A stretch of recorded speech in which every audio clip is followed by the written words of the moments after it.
Welcome to Southwest Desert, where adventure meets the arid beauty of the American Southwest. Join us as we explore the rugged landscapes, uncover hidden historical gems, and dive deep into the rich legends and culture of this iconic region.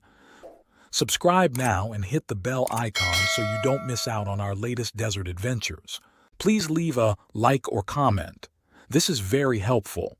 Let's journey together into the heart of the Southwest Desert.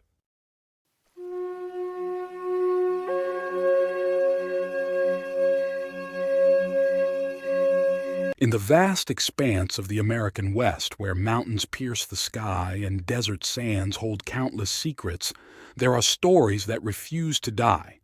Tales of lost mines, forgotten fortunes, and the desperate men who sought them. But few of these legends have captured the imagination quite like the story of the lost Breyfogle mine.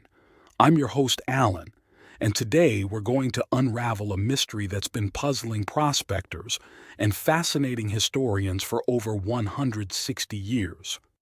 The year was 1862, and America was a nation divided. While the Civil War raged in the East, turning brother against brother, the Western territories were experiencing their own kind of fever, one that glittered with the promise of mineral wealth. The recent discovery of the Comstock lode near Virginia City, Nevada, had sent shockwaves through the prospecting community. Silver was being pulled from the ground in quantities that seemed almost mythical, and fortune seekers from across the continent were converging on the territory. Thank you for joining your desert frontiersman Alan for another Southwest Lost Gold story.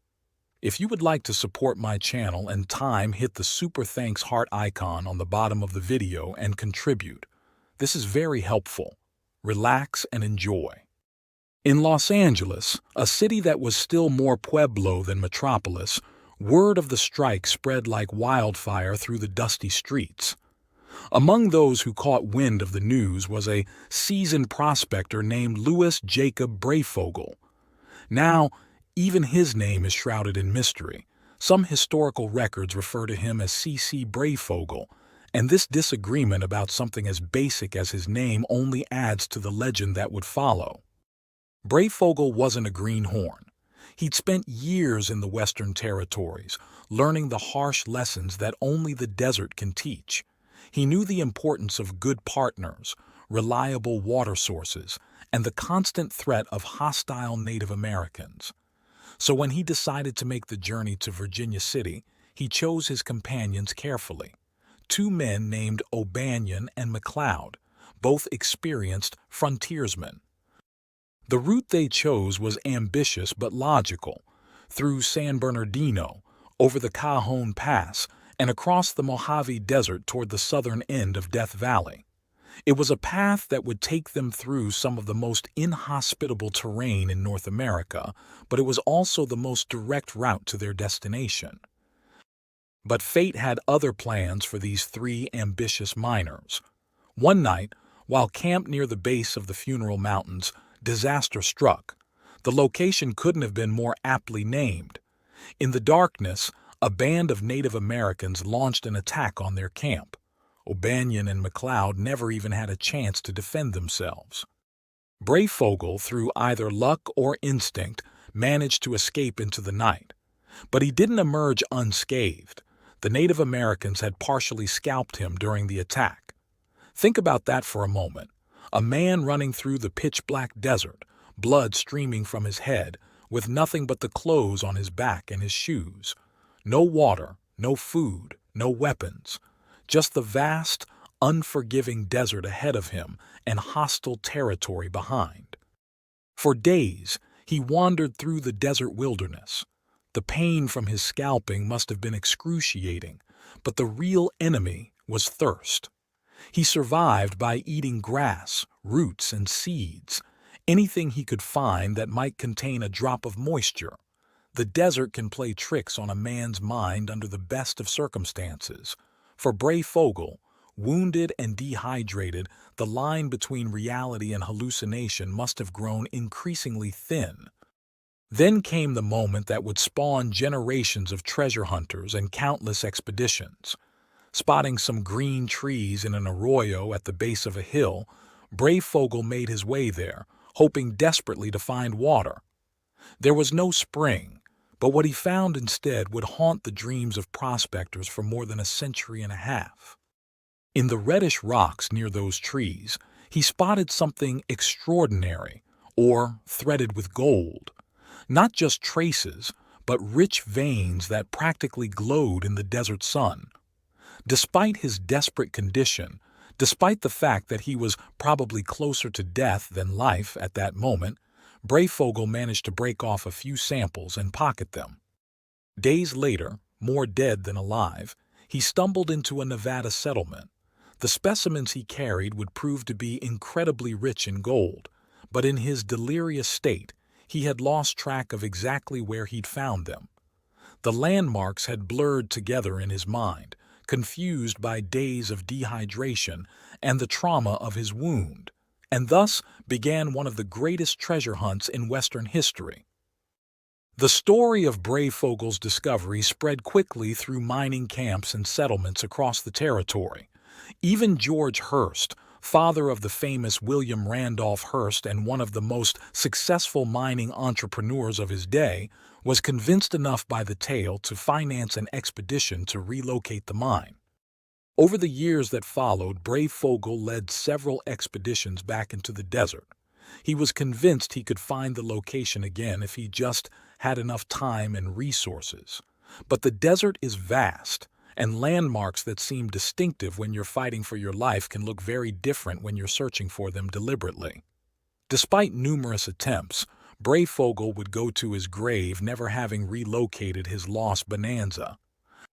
But here's where our story takes a fascinating turn.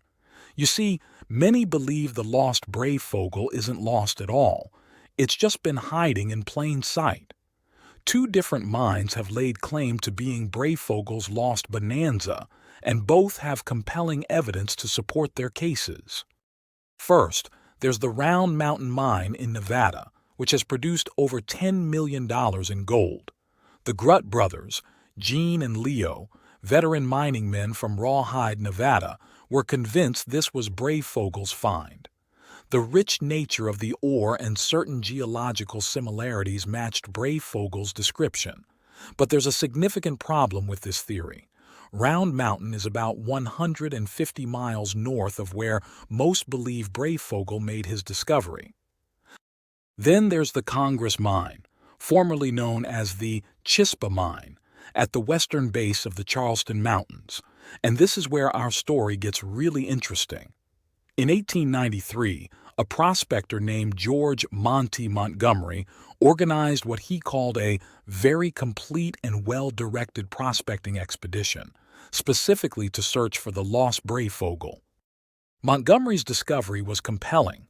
The ore he found matched perfectly with the descriptions of what Breyfogle had shown in Austin back in the 1860s. The location made more sense geographically, and the geology aligned with Breyfogle's account. But the most fascinating piece of evidence came from an unexpected source. An old Indian chief named Panamint Tom, who was interviewed at the site, admitted to being part of the group that had attacked and scalped Breyfogle. He confirmed this was indeed the location where the attack had taken place. This kind of first-hand corroboration is extremely rare in lost mine stories, and it adds a layer of credibility to the Congress Mine's claim. The mine proved to be incredibly rich, producing $250,000 in gold at the old price, an enormous sum for the time. The Congress shaft was highly productive, but like many mining operations of the era. The Chispa Mine, later renamed the Congress Mine, continued to operate sporadically in the following years. The elder Bartlett, who lived to the remarkable age of 90, gradually acquired most of the outstanding interests in the company and held the property for his sons, George and Henry. Today, the mine lies dormant. The ghost town of Johnny, once a bustling community of 700 souls, stands as a silent testament to the boom and bust cycle of Western mining camps. But perhaps the most fascinating aspect of the Breyfogle story isn't the gold at all. It's what it tells us about human nature. For 160 years, this tale has captured imaginations and driven men to search the harsh desert landscape. Some lost their lives in the quest, others found fortunes, but all were chasing something more than just gold. They were chasing a dream, a mystery, a legend. The story of the lost Breyfogle represents something fundamental about the American West, the belief that just over the next ridge, just beyond the next valley, incredible riches might be waiting. It speaks to the optimism, the determination, and sometimes the desperate hope that drove people to seek their fortunes in one of the most inhospitable environments on Earth. Whether you believe the mine was found at Round Mountain or at the Congress mine, one thing's certain. Somewhere out there, Breyfogle's gold is still coming out of the ground, still glinting in the desert sun, still calling to those who dream of striking it rich.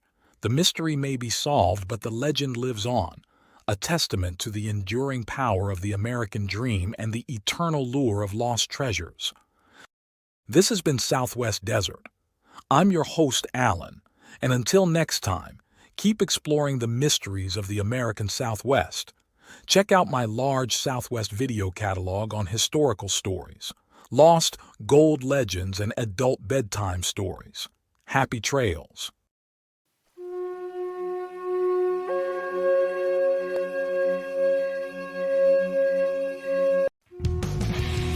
Thanks for watching.